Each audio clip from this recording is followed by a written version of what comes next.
Type 4 की हम बात करते हैं कि आरटीए टाइप 4 क्या होता है। आरटीए टाइप 4 में पहले तो हम देखते हैं कि इसमें डिफेक्ट कहाँ कहाँ पे आता है। तो जो आरटीए टाइप 4 है ना, जो आरटीए टाइप 4 है, इसकी आपके मसला आता है कि इसमें आपकी पीसीटी में आता है।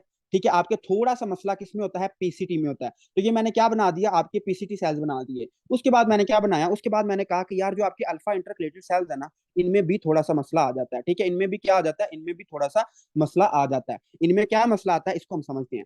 अच्छा, पता नहीं आपको याद है या नहीं, लेकिन मुझे याद है जरा जरा। वो क्या याद है कि मैंने आपको क्या बताया था अभी, बल्कि आज ही बताया है कि पीसीटी आपके क्या सक्रिएट करते हैं, अमोनिया सक्रिएट करते हैं। क्या सक्रिएट करते हैं, अमोनिया। ठीक है, अमोनिया, NH3। और आपने क्या याद रखना है, एक अजाफी बात आप याद रख लें। जब भी आपको हाइपरकलीमिया होता है, जब भी आपके ब्लड में पोटाशियम बहुत ज्यादा हो जाता है ना, पोटाशियम बहुत ज्यादा हो जाता है, तो जो पीसीटी बेचारे बना रहे होते हैं, क्या अमोनिया बना रहे होते हैं, उसको ये रोक देते हैं। जब आपको हाइपरकलीमिया होता है, तो जो आपके पीसीटी बना रहे होते हैं अमोनिया, उसको ये क्या कर देते हैं, बंद कर देते हैं। और मैंने आपको एक बड़ा प्यारा सा कॉन्सेप्ट दिया था कि आपकी अल्लाह ताला ने क्यों पीसीटी को कहा कि आप अमोनिया बनाएं। तो इसका मैंने आपको कॉन्सेप्ट ये बताया था कि चूंकि चूंकि जो आपके अल्फा इंटरकलेटेड सेल्स हैं, जो आपके अल्फा इंटरकलेटेड सेल्स हैं, ये क्या सक्रिएट करते हैं, ये हाइड्रोजन सक्रिएट करते हैं। और हाइड्रोजन क्या है, एक एसिड है। तो एसिड तो आपकी किडनी को तबाह बर्बाद कर देगा। तो अल्लाह ताला ने क्या किया, अल्लाह ताला ने पीसीटी को हुक्म दिया कि भाईजान आपने क्या बनाना है, आपने अमोनिया बनानी है। ठीक है, आपने क्या बनानी है, अमोनिया बनानी है। और ये जो अमोनिया है, ये पीसीटी से सफर करता है करता है करता है, और किसके पास आता है, अल्फा इंटरकलेटेड सेल के पास आता है। जब अल्फा इंटरकलेटेड सेल के पास आता है, तो क्या होता है, जो हमारा अमोनिया है वो रिएक्ट करता है किसके साथ, हाइड्रोजन के साथ। और अमोनिया में हम हाइड्रोजन ऐड करें तो क्या होगा, हमारे पास बनेगा अमोनियम। अमोनियम, ठीक है, अमोनियम। तो मैंने आपको ये बताया था कि अल्लाह ताला ने ये सारा चक्कर क्यों चलाया है, अल्लाह ताला ने ये इसलिए रखा है ताकि आपकी किडनीज डैमेज से बच सकें ड्यू टू हाइड्रोजन। तो अल्लाह ताला ने क्या किया, अल्लाह ताला ने अमोनियम को बनाया। ये है एक सिंपल कॉन्सेप्ट, ये सीधा कॉन्सेप्ट है। और ये अब हम इसको पढ़ते हैं कि यार अब इसमें होता क्या है। तो मैंने आपको, अगर आपको याद हो या ना याद हो, लेकिन मुझे याद है, मैं जो आपको बात बताता हूँ, मुझे एक एक बात याद रहती है। और ये एमसीक्यूज भी मैंने आपको बताया था। मुझे शाबाश डॉक्टर तहरीम बताएंगी कि हाइपरकलीमिया किस हार्मोन को सक्रिएट कराता है। ये एफसीपीएस का एमसीक्यूज है कि चलो मैं आपको थोड़ा सा हिंट, अब आपको शायद समझ आ गई हो कि main factor. Yes doctor Tahreem, excellent, शाबाश। जब भी आपको हाइपरकलीमिया होगा ना, जब भी आपको हाइपरकलीमिया, ये एमसीक्यूज है एफसीपीएस का। हाइपरकलीमिया आपके एक हार्मोन को रिलीज करवाता है जिसको हम कहते हैं एल्डोस्टेरोन, जिसको हम क्या कहते हैं, एल्डोस्टेरोन। ये एमसीक्यूज है, बहुत इंपॉर्टेंट एमसीक्यूज है। एल्डोस्टेरोन को सक्रीट करवाने वाला मेन फैक्टर क्या है, तो आपने कहना है हाइपरकलीमिया। ठीक है, आपने क्या कहना है, हाइपरकलीमिया। वैसे तो एल्डोस्टेरोन को बहुत सारे फैक्टर्स क्रिएट कराते हैं। जब आप पानी नहीं पियोगे आपको एल्डोस्टेरोन क्रिएट होगा। लेकिन जो मेन फैक्टर है, जो एमसीक्यूज पूछा जाता है, वो ये वाला है। जब आपकी बॉडी में क्या होता है, हाइपरकलीमिया होता है, तो आपका प्यारा सा क्या आ जाता है, एल्डोस्टेरोन आ जाता है। आपका प्यारा सा क्या आ जाता है, एल्डोस्टेरोन आ जाता है। अब होता क्या है कि यहाँ पे आपके एल्डोस्टेरोन का क्या आता है, एक रिसेप्टर होता है। ठीक है, यहाँ पे क्या होता है, एल्डोस्टेरोन का रिसेप्टर होता है। लेकिन मसला फिर कहाँ पे आता है, जब आपको क्या होती है, आरटीए टाइप 4 होती है ना, आरटीए टाइप 4 होती है, तो आपको क्या आ जाता है, आपको एल्डोस्टेरोन की रेजिस्टेंस हो जाती है। आपका जो एल्डोस्टेरोन बनता तो है, लेकिन वो बेचारा किसी काम का नहीं होता, वो किसी काम का नहीं होता। एल्डोस्टेरोन की क्या हो जाती है, रेजिस्टेंस। तो अब जरा मुझे बताएंगे आप शाबाश कि जब एल्डोस्टेरोन की क्या होगी, रेजिस्टेंस होगी, तो एल्डोस्टेरोन अपना काम नहीं कर पाएगा। और एल्डोस्टेरोन ने क्या क्या कराना था, एल्डोस्टेरोन ने अल्फा इंटरकलेटेड सेल पे क्या करना था, एल्डोस्टेरोन ने एक्सक्रीट करना था किसको, हाइड्रोजन को। हाइड्रोजन को मैंने आपको निमोनिक बताया यार, ये 4-5 दफा बता चुका हूं कि जो आपका क्या होगा, हाइड्रोजन को ये बाहर निकालता है एल्डोस्टेरोन। अब क्या क्या हो रहा है, एक तो जो हमारा एल्डोस्टेरोन है ना, इसने पोटाशियम को दफा दूर करना था, इसको गटर में फेंकना था। एक इसने क्या करना था कि जो एल्डोस्टेरोन है, इसने पोटाशियम हाइड्रोजन को भी बाहर निकालना था। अब हमारा जो एल्डोस्टेरोन है वो तो किसी काम का नहीं रहा, वो रिलीज तो हो रहा है, लेकिन उसकी क्या हो रही है, उसकी रेजिस्टेंस आ गई। अब होगा क्या क्या, अब होगा क्या कि जो आपका हाइपरकलीमिया है ये क्या करेगा, परसिस्ट करेगा। अब जिस बंदे ने हाइपरकलीमिया को ठीक करना था, वो क्या होगा, वो क्या है, वो खुद मरा पड़ा है, वो खुद काम नहीं कर रहा। तो क्या होगा, आपके मरीज को हाइपरकलीमिया हो जाएगा। और हाइपरकलीमिया क्या करता है, इनहिबिट करता है किसको, अमोनियम को। तो पहले हमें बात ये समझ आई कि जब भी टाइप 4 आरटी होगा ना, आपकी पीसीटी से अमोनिया नहीं बनेगी, आपकी पीसीटी से अमोनिया नहीं बनेगी। ओके, बड़ी अच्छी बात है, सुन के अच्छा लगा। लेकिन कंसेप्ट कहाँ पे है, कंसेप्ट ये है हमारे पास कि जब अमोनिया ही नहीं बनेगी तो आगे अमोनियम भी नहीं बनेगा। तो क्या होगा, आप में जो अल्फा, जो आपकी किडनी है वो डैमेज हो जाएगी ड्यू टू आरटीए टाइप 4। ये बात है मेडिसिन की, ये यहाँ पे नहीं लिखी हुई, इसको हम बाद में पढ़ेंगे।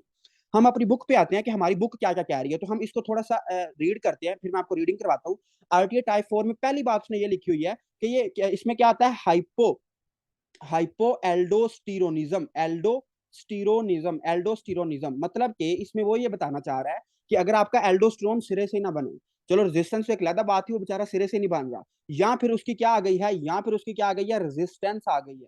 ठीक है, तो अगर आपका जो एड्रीनल ग्लैंड है, जिसने एल्डोस्टेरोन बनाना है, जिसने कोर्टिसोल बनाना है, जिसने एंड्रोजन बनाने हैं, अगर वो काम ही नहीं करेगा तो क्या हो जाएगा, आपको हाइपो एल्डोस्टेरोनिज्म हो जाएगी।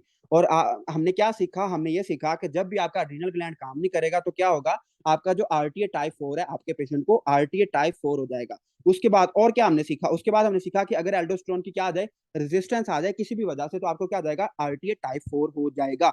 अब हम कहते हैं कि यार हम थोड़ा सा ना इसमें कॉन्सेप्ट सीखना चाह रहे हैं, तो इसमें कॉन्सेप्ट उसने ये बताया हुआ है कि जब भी आपको हाइपरक्लीमिया होगा ना, जब भी आपको हाइपरक्लीमिया होगा, आपकी अमोनिया नहीं बनेगी, आपके जो पीसीटी अमोनिया बना रहे थे वो नहीं बनेगी। जब वो नहीं बनेगी तो क्या होगा, क्या होगा कि आपका जो अमोनियम है, जो आपका क्या है, अमोनियम है, वो क्या होगा, वो भी कम बनेगा, वो एक्सक्रीट नहीं सही तरह हो पाएगा। और अमोनियम की वजह से हम क्या कर रहे थे, हम एसिड को बाहर निकाल रहे थे, अमोनियम की वजह से हम एसिड को बाहर निकाल रहे थे ना, तो क्या होगा, तो क्या होगा, आपका जो एसिड है, जो अमोनियम की वजह से हमारा क्या निकल रहा था, एसिड बाहर निकल रहा था। अब ना आपकी अमोनिया बन रही है, ना आपका एसिड बाहर निकल रहा है, तो क्या होगा, आपका जो एसिड है वो किसके अंदर रहेगा, वो आपके किसके अंदर रहेगा, वो आपके ब्लड के अंदर रहेगा, तो आपको क्या देगी, एसिडोसिस। तो इसको ही तो हम कह रहे हैं कि आरटीए टाइप 4। ओके, बड़ी अच्छी बात है, समझ आ गई है। उसके बाद अब हम कहते हैं कि यूरिन की पीएच क्या होगी, इसमें हम कहते हैं कि यार यूरिन की पीएच क्या होगी। ठीक है, तो यूरिन की पीएच आपके पास होगी लेस देन 5.5, मतलब कि इसमें यूरिन की जो पीएच है वो क्या होगी, एसिडिक होगी।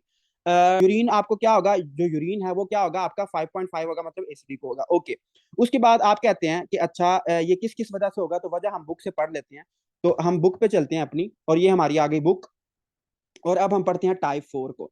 अब आप थोड़ी सी टाइप 4 पे गौर करें कि टाइप 4 में जो जो चीजें मैं हाईलाइट करूंगा उसको आपने याद रखना है। पहले उसने बात यह लिखी हुई है कि भाईजान आपको अगर हाइपो एल्डोस्टेरोनिज्म हो जाए या एल्डोस्टेरोन की क्या आ जाए, रेजिस्टेंस आ जाए, तो आपको क्या आ जाएगा, टाइप 4 आ जाएगा। ओके, उसके बाद उसने ये लिखा हुआ है कि हमें ये पता है कि जब भी हाइपरक्लीमिया होता है ना, चूंकि आपका एल्डोस्टेरोन ही नहीं है, तो एल्डोस्टेरोन ने क्या करना था, पोटाशियम को बाहर फेंकना था, पोटाशियम को बाहर फेंकना था गटर में। तो जब एल्डोस्टेरोन ही नहीं है तो पोटाशियम आपका ब्लड में एक्यूमुलेट हो जाएगा, जब ब्लड में एक्यूमुलेट होगा तो क्या होगा, आपको हाइपरक्लीमिया हो जाएगा। तो आपको हाइपरक्लीमिया होगा, तो हाइपरक्लीमिया क्या करता है, आपकी अमोनिया नहीं बनने देता, पीसीटी में अमोनिया नहीं बनने देता। जब पीसीटी में अमोनिया नहीं बनने देता तो क्या होता है, आपका अमोनियम भी नहीं, आपका क्या होगा, आपका अमोनियम भी नहीं बनेगा। जब आपका अमोनियम भी नहीं बनेगा तो क्या होगा, आपका एसिड बाहर नहीं जा पाएगा। जब एसिड बाहर नहीं जा पाएगा तो आपको क्या हो जाएगा, आपको हो जाएगी मेटाबॉलिक, ठीक है, मेटाबॉलिक एसिडोसिस। ठीक है, मेटाबॉलिक एसिडोसिस, सीधी बात है। उसके बाद हम आगे चलते हैं, और अब हम देखते हैं कि यार जो आपका यूरिन है इसकी पीएच क्या होगी, इसकी पीएच क्या होगी, एसिडिक होगी, इसको आपने याद कर लेना है। उसके बाद हम कहते हैं कि यार पोटाशियम पे क्या इफेक्ट आएगा। तो अभी तो हम पढ़ चुके हैं कि जो एल्डोस्टेरोन है, एल्डोस्टेरोन ने क्या करना होता था, एल्डोस्टेरोन ने पोटाशियम को बाहर गटर में लेके जाना होता था। जब एल्डोस्टेरोन ही नहीं है, एल्डोस्टेरोन की रेजिस्टेंस आ गई है, तो क्या होगा, हमारे ब्लड में पोटाशियम एक्यूमुलेट हो जाएगा और हमें क्या हो जाएगा, हाइपरकैलेमिया, हाइपरकैलेमिया। उसके बाद हम चलते हैं कि इसकी कॉजेज क्या क्या होंगी। तो इसमें जो इंपॉर्टेंट कॉजेज है उसको मैं हाईलाइट कर देता हूँ, वो आपने लाजमी याद रखनी है। वो याद क्या है, वो सबसे जो इंपॉर्टेंट इसमें ये वाली है, एनसेड्स, अब्स, हेपरिन, साइक्लोस्पोरिन, ये जो ड्रग्स हैं।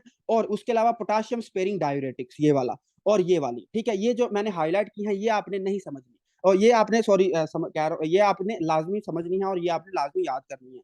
इसमें अब मैं इसको थोड़ा सा समझा देता हूँ। डॉक्टर काशिफ, आपके सवाल पे मैं आता हूँ, एक मिनट बस। देखो, जो इस अर्ब्स क्या होता है, अर्ब्स मैंने आपको क्या कहा था कि एंजियोटेंसिन रिसेप्टर ब्लॉकर, जब आपका रास सिस्टम चलता है तो आपका क्या बनता है, एंजियोटेंसिन 2 बनता है, या आपको समझा चुका हूँ डिटेल में।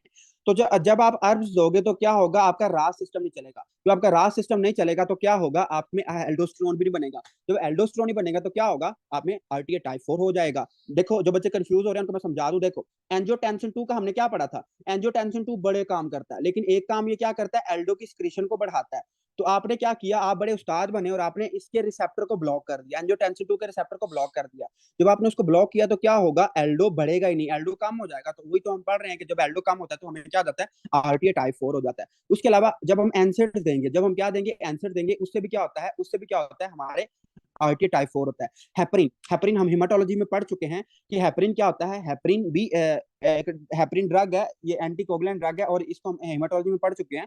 तो ये भी जब हम देते हैं तो आपको आरटीए टाइप 4 होता है, ये आपने याद ही करनी है। उसमें साइक्लोस्पोरिन, साइक्लोस्पोरिन ये वो वाली नहीं है जो आप एंटीबायोटिक नहीं है ये वाली, ये वो एंटी कैंसर ड्रग है ये वाली। ये क्या करती है, ये ना जो आपका सेल होता है उसमें सुराख कर देती है। खैर हम इसको एंटी कैंसर ड्रग भी पढ़ेंगे। ये इसको आपने ये एंटी कैंसर ड्रग है, ये एंटीबायोटिक ड्रग नहीं है साइक्लोस्पोरिन। ठीक है, तो इसको आपने थोड़ा सा कंफ्यूज नहीं होना। उसके बाद उसने लिखा हुआ है एड्रीनल इनसफिशिएंसी, मतलब कि आपका अगर एड्रीनल ग्लैंड ही नहीं काम करेगा तो आपको एल्डोस्टेरोन की कमी हो जाएगी। उसके बाद हम पोटाशियम स्पेरिंग डायूरेटिक्स, तो इसको मैं पढ़ाऊंगा बस 3-4 दिन के वेट के बाद। जब हम फार्माकोलॉजी पढ़ेंगे तो मैं आपको बताऊंगा पोटाशियम स्पेरिंग डायूरेटिक्स क्या होते हैं। उसके बाद हम पढ़ेंगे TMP-SMX। ये बड़ा ड्रोना सा आपको नाम एक नजर आ रहा है, लेकिन ये इतना ड्रोना, जितना ड्रोना है उतना ड्रोना वैसे ये मुश्किल नहीं है। ये एक ना हमारे पास माशाल्लाह एंटीबायोटिक एक पूरी क्लास है, और उस क्लास को हम क्या कहते हैं, सल्फानोमाइड्स, सल्फानोमाइड्स, सल्फानोमाइड। ठीक है, सल्फानोमाइड। और टीएमपी का मतलब क्या आता है, ट्राई मैथोप्रिम। ये ना बड़ी पाकिस्तान में और बड़ी दुनिया में यूज होती है एंटीबायोटिक, लेकिन जो ट्राई मैथोप्रिम है ना ये बड़ी कमजोर सी है, तो इसको हम मिला के देते हैं किसके साथ, एसएमएक्स के साथ। तो एसएमएक्स का मतलब क्या है, सल्फा मिथोक्साजोल, सल्फा सल्फा मिथोक्साजोल, मिथोक्साजोल। ठीक है, तो ये हम उसमें फार्मा में पढ़ेंगे कि ट्राई मैथोप्रिम और सल्फा मिथोक्साजोल को ना हम 1:3 के साथ मिलाते हैं। खैर ये फार्मा शुरू हो जाएगी, तो मैं सिर्फ आपको ये बताना चाह रहा था कि TMP-SMX ये इतना कोई मुश्किल नाम लिखा हुआ है, लेकिन इसका मतलब ये है कि ट्राइमेथोप्रिम प्लस सल्फामिथोक्साजोल ये एक ड्रग है, ये एक सल्फानुमाइड एंटीबायोटिक है। जब हम ये देंगे तो हमें क्या आ जाएगा, आरटीए टाइप 4 हो जाएगा, ये उसका साइड इफेक्ट है। ठीक हो गया, तो this is crystal clear concept. और ये जो अभी तक मैंने बातें आपको समझाई हैं, ये सिर्फ आपने समझनी है, याद नहीं करनी। इसमें से याद नहीं आपने करना, सिर्फ समझना है। और मुझे बताएं समझ आ गई है कैसे करेंगे। तो मैं आपको एक टेक्निक बताता हूँ, बड़ी आसान सी टेक्निक है कि फर्ज करो कि this is your Bowman capsule, this is your PCT, this is your loop of फैंडे। ये क्या है, आपकी लूप ऑफ फैंडे है। उसके बाद हमने क्या कहा कि ये आपकी क्या थी, कलेक्टिंग डक्ट्स थी, ऐसे ही है ना। अब ये क्या है, this is your PCT, this is your DCT, this is your collecting tubules. Okay, हमने कहा कि अगर पीसीटी की क्या हो, डिफेक्ट हो, तो हमारे पास क्या होगा, टाइप 2। हमारे पास क्या होगा, टाइप 2, टाइप 2। ओके, हमने कहा पीसीटी का डिफेक्ट हो तो आपको क्या होगा, टाइप 2 होगा। और डीसीटी का डिफेक्ट हो तो आपको क्या होगा, टाइप 1 होगा। आपको क्या होगा, टाइप 1 होगा। और अगर कलेक्टिंग ट्यूब्यूल का डिफेक्ट हो तो आपको क्या होगा, टाइप 4। अब आप कहते हैं कि यार इसको याद कैसे रखें, तो अब हम इसको समझने के लिए ना इसको देखते हैं। मैं आपको एक टेबल बनाता हूँ, आप अपनी बुक का कोई खाली हिस्सा ढूंढें जो आपने खाली छोड़ा हुआ है, और उस पर एक टेबल बनाएं। और उस टेबल को आपने कैसे याद रखना है, एक इंग्लिश का शेर समझ लें या इसको गाना समझ लें, जो मर्जी समझ लें। एक शेर है बहुत आसान, और वो आपकी ये जो पूरा पेज है इसको याद करवा देगा। वो कैसे है, शायद आपको पहले भी आता हो। और वो क्या है, देखो ये लाइनें बहुत टेढ़ी मेढ़ी सी लग रही हैं, मेरा कसूर नहीं है, पेंसिल बस ऐसी है। अच्छा खैर, जितने भी क्वेश्चन पूछ रहे हैं 1 मिनट बस वेट कर लें। मैं पहले ये टेबल कंप्लीट करा लूं, फिर मैं आप सबके क्वेश्चन का आंसर करता हूँ। देखो मैंने आपको ये कहा कि हमने ना हर टाइप में ना क्या क्या देखनी होती है। हमने ये देखना है कि यार हमारे ब्लड में हमारा जो सीरम पोटाशियम है वो कितना है, हमारे ब्लड में मतलब कौन सी टाइप में हमारा पोटाशियम कितना है। और हमने क्या देखना है, और हमने देखना है कि हमारे किस टाइप में हमारा कैल्शियम कितना है। तो हमने कैल्शियम देखना है सीरम में, पोटाशियम देखना है, और क्या देखना है, हमने पीएच देखनी है। हमने ये देखनी है कि पीएच देखनी है कि उस टाइप में पीएच किस यूरिन की कितनी है, यूरिन की पीएच कितनी है। ये टेबल आप अपनी बुक पे ला भी बना लेना, वरना आपको ये भूल जाएगा। ठीक है, तो अच्छा उसके बाद एक और खाना बना लेते हैं, और इसमें हम क्या कहते हैं, इसमें हम ये देखते हैं कि इसमें क्या नेफ्रोलिथेसिस हो रही है। नेफ्रोलिथेसिस का मतलब क्या है, नेफ्रोलिथेसिस का मतलब है स्टोन फॉर्मेशन इन किडनी, कि किडनी की जो पथरी होती है, गुर्दों की पथरी। तो इसमें हमने ये 4 चीजें देखनी है। हमने हमने जो टाइप्स पढ़नी है उसमें हमने 4 चीजें देखनी है कि यार फलानी टाइप्स में पोटाशियम कितना है, कैल्शियम कितना है, पीएच कितनी है। तो आप कहते हैं कि यार इसको तो याद करना ही बहुत मुश्किल है, तो मैं कहता हूँ हम ऐसा करते हैं, हम ना एक इसको आसान कर लेते हैं। हम आसान इसको कैसे करते हैं, हमारे पास 3 टाइप्स है ना, हमारे पास 3 टाइप्स हैं, तो हम इसको आसान कर लेते हैं। मैं आपको कहता हूँ 214। हमने पहले सबसे पहले 2 पढ़ी थी, तो मैंने कहा 214, आपने बार बार जरा अपने मुंह में इसको रिपीट करें, 214 इंग्लिश में, उर्दू में नहीं कहना, 214 नहीं कहना, इंग्लिश में 214। ठीक है, ये इसको शेयर समझ लें या जो मर्जी समझ लें, 214। लेकिन अब आप कहते हैं कि चलो ये तो हमें समझ आ गई 214, अब आगे क्या करना है, तो आपने आगे क्या करना है, 214 लो लो मोर, 214 लो लो मोर। वो क्या है, मैं उसको रेड से लिख देता हूं। देखो सबसे पहले 214 लो, लो, मोर। ठीक है, दो चीजें आ गई, दो चीजें आ गई। 214 लो, लो, मोर। हमें ये पता चला है कि टाइप 2 में जो आपका सीरम पोटाशियम है वो कम होगा। टाइप 2 में आपको क्या आ जाएगा, हाइपोकैलेमिया। टाइप 1 में आपको क्या आ जाएगा, हाइपोकैलेमिया। टाइप 4 में आपको क्या आ जाएगा, हाइपरकैलेमिया, हाइपरकैलेमिया। 214 लो, लो, मोर, 214 लो, लो, मोर। ये एक, इसको जो मर्जी समझ लें, ये याद करने का बहुत आसान तरीका है। 214 लो, लो, लो, मोर, 214 लो, लो, मोर। ओके, हम आगे चलते हैं। अब हम बात करते हैं कि यार अच्छा चलो पोटाशियम की तो समझ आ गई, अब कैल्शियम की भी थोड़ी सी बात कर लें। तो हम कैल्शियम की थोड़ी सी बात करते हैं, और कैल्शियम की बात ये करते हैं कि देखो जो टू है, जो आपका टू है, ये क्या है, दिस इज इवन नंबर। ये क्या है, इवन नंबर है। ये क्या है, इवन है। और फोर भी क्या है, फोर भी इवन नंबर है। इवन का तो मतलब पता है ना, जुफ्त और ताक। जुफ्त और ताक का मतलब पता है ना, कि जो चीज दो पे डिवाइड हो जाती है उसको हम इवन कहते हैं, जो दो पे डिवाइड नहीं होती उसको ओड कहते हैं। तो जो आपका टू है इट इज इवन, लेकिन जो वन है it is odd, it is odd. अब हम कहते हैं कि यार दो इसमें इवन है, मतलब दो भाई हैं, और एक उसमें कोई कजन है उसका, एक उसमें कोई रिश्तेदार है उसका, चलो रिश्तेदार मान लेते हैं। मतलब के दो, दो मिलते जुलते हैं। जो टू और फोर है वो मिलते जुलते हैं, लेकिन जो आपका ओड है, ओड हम किसको कहते हैं, ओड हम कहते हैं अजीब सा। हम कहते हैं ना कि that condition was very odd. वो जो हालत थी वो बहुत अजीब सी थी। ओड का मतलब होता है अजीब। तो हम देखते हैं कि यार जो हमारा इवन नंबर है ये क्या है, नॉर्मल है। तो हम कहते हैं कि जो आपका कैल्शियम होगा वो टाइप 2 में नॉर्मल होगा, आपके टाइप 4 में भी नॉर्मल होगा, लेकिन जो ओड है, जो अजीब है, वो बेचारा है ही अजीब, तो उसमें क्या होगा, उसमें जो कैल्शियम है वो हाई होगा। उसमें जो कैल्शियम है वो क्या होगा, हाई होगा। अब आपको दो चीजें पता चल गई कि टाइप 2 में कैल्शियम नॉर्मल होगा, टाइप 1 में हाई होगा, टाइप 4 में नॉर्मल होगा। सीधी सीधी बात है। उसके बाद, उसके बाद आप कहते हैं कि यार पीएच को अब हम कैसे याद करें। तो पीएच का सेम टेक्निक है, पीएच की सेम टेक्निक है कि 5.5 क्या है हमारे नॉर्मल यूरिन, जो हमारा नॉर्मल यूरिन है वो कितना आता है, 5.5। जो टाइप 2 और टाइप 4 है दे आर, ये क्या है, ये इमरान जरदारी भाई भाई, वो एक खतून थी ना, वो कहती थी कि इमरान जरदारी भाई भाई, और बाद में उन्होंने अपनी हुकूमत भी बना ली थी। तो इसी तरह जो हमारे इवन और जो ओड है, जो 2 और 4 हैं वो क्या है, भाई भाई हैं। तो जो पीएच है इसमें आपने दोनों के एरो सेम रख देने हैं। मतलब कि आपकी टाइप 2 टाइप 4 में जो आपकी यूरिन की पीएच होगी वो क्या होगी, एसिडिक होगी। लेकिन जो आपका ओड है जो कि है ही अजीब, उसने हर काम उल्टा करना है, उसकी पीएच क्या होगी, ज्यादा होगी। उसकी पीएच क्या होगी, अल्कली होगी, बाकी दोनों की क्या होगी, एसिडिक होगी। हम आगे चलते हैं। अब हम आगे चलते हैं, और मैंने आपको क्या कहा, डॉक्टर मुकद्दस, आप मुझे पता है आप क्या पूछना चाह रही हैं, वो एक पीछे मिस्टेक हो गई है, उसको मैं करेक्ट भी करा देता हूँ। पहले आप ये टेबल देख लें। नेफ्रोलिथियासिस, नेफ्रोलिथियासिस, नेफ्रोलिथियासिस होगी या नहीं, आप ये पूछना अब आपने ये अपने आप से ये क्वेश्चन करना है कि यार किस टाइप में, किस टाइप में नेफ्रोलिथियासिस होगी या नहीं होगी। तो इसको हम देखते हैं। अब मैंने कहा कि यार जो आपके भाई भाई हैं, जो आपके 2 और 4 हैं, ये क्या है, भाई भाई हैं। ये क्या है, भाई भाई हैं, मतलब ये बड़े अच्छे बंदे हैं, इवन बंदे हैं। तो ये क्या है, इनमें नेफ्रोलिथियासिस नहीं होगी, इनमें ना गुर्दों की पथरी नहीं हो सकती। लेकिन जो आपका है ही ओड है, जो कि है ही अजीब है, उसमें नेफ्रोलिथियासिस होगी, इसमें नेफ्रोलिथियासिस होगी। तो अगर आप अल्लाह के बंदो थोड़ा सा गौर करें, तो आपने इस निमोनिक में पूरा पेज याद कर लिया। इसके बाहर आपको एमसीक्यूज नहीं आएगा। आप यूएल्ड उठा के देख लें, प्लैब उठा के देख लें, जो मर्जी। प्लैब में तो वैसे प्लैब में से तो आता ही नहीं है, फिजियोलॉजी से क्वेश्चन नहीं आता। लेकिन आप यूएसएमएलई का उठा के देख लें और अपने एफसीपीएस को उठा के देख लें, तो आप में आपका इस टेबल के बाहर एमसीक्यूज नहीं आएगा। ठीक है, तो ये दिस इज, ये सिर्फ आपने ये याद करना है। आपने वो पूरा पेज चाहे आपको नहीं समझ आती, याद नहीं होता, रहने दें। लेकिन आपने सिर्फ ये टेबल याद करना है, सिर्फ ये टेबल याद करना है। अच्छा, एक गलती होगी, एक थोड़ी छोटी सी मिस्टेक होगी, उसको ठीक कर लें। हम वापस अपनी बुक पे चलते हैं। आई थिंक डॉक्टर मुकद्दस यही पूछना चाह रही थी कि जो हमारा टाइप 2 होता है ना, इसमें यूरिन, मैंने अल्कली कहा था ना, इसमें जो यूरिन होता है वो आपका एसिडिक होता है। ठीक है, इसको एरो को थोड़ा उलट कर लें। जो टाइप 2 होता है इसमें आपका जो यूरिन होता है वो क्या होता है, एसिडिक होता है। ठीक है, तो मुझसे थोड़ी मिस्टेक हो गई थी, मैं भी इंसान हूँ, और मुझे फीवर है, तो मैं अगर फीवर से आपको पढ़ा रहा हूँ तो थोड़ा वो माइंड चलना बंद हो जाता है, तो गलती हो जाती है। ठीक है, तो इसको आप ठीक कर लें कि जो टाइप 2 है, टाइप 2 में जो आपका यूरिन होता है वो एसिडिक होता है, अल्कलीन होता है। ठीक है, अगर आपको ये पूरा पेज याद नहीं ना रहता, छोड़ दें इसको, सिर्फ आपने ये वाला जो टेबल है, और टेबल का क्या है, 214 लो, लो, मोर, 214 लो, लो, मोर, 214 लो, लो, मोर। अगर आपको यह आता है ना, तो आपका इंशाल्लाह, इंशाल्लाह अल्लाह के घर से बड़ी उम्मीद है कि आपको एमसीक्यूज नहीं, इससे बाहर नहीं आएगा एमसीक्यूज। ठीक है, ओके। अब जरा मुझे आप शाबाश बताएंगे कि आपको ये टेबल की और निमोनिक की समझ आ गई है। ये बड़ा मशहूर सी टेक्निक है, ये काफी टीचर पढ़ाते हैं, शायद आपने पहले भी सुनी है।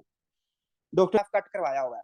लेकिन मैं आपको ये बता देता हूँ, चूंकि अब आपने क्वेश्चन कर लिया, देखो हम इसको ना रेज करते हैं और हम इसको पढ़ते हैं, मतलब फिर ही आपको सेटिस्फेक्शन होगी। देखो उसमें उसने ये लिखा हुआ है कि जो यूरिन होगा उसकी पीएच एसिडिक तब होगी, उसकी जो पीएच है वो एसिडिक तब होगी जब उसमें प्लाज्मा बाइकार्बोनेट्स बिलो बिलो होंगे किसके, रिड्यूस्ड रिजॉर्प्शन थ्रेशोल्ड।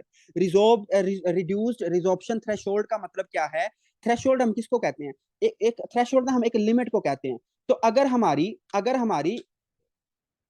हाँ, अगर हमारी जो थ्रेशोल्ड है उससे कम रिजॉर्प्शन हो रही है, देखो अगर हमारी रिजॉर्प्शन से कम बाइकार्बोनेट की क्या हो रही है, देखो एक हमारे पास ना लिमिट होती है, थ्रेशोल्ड होता है।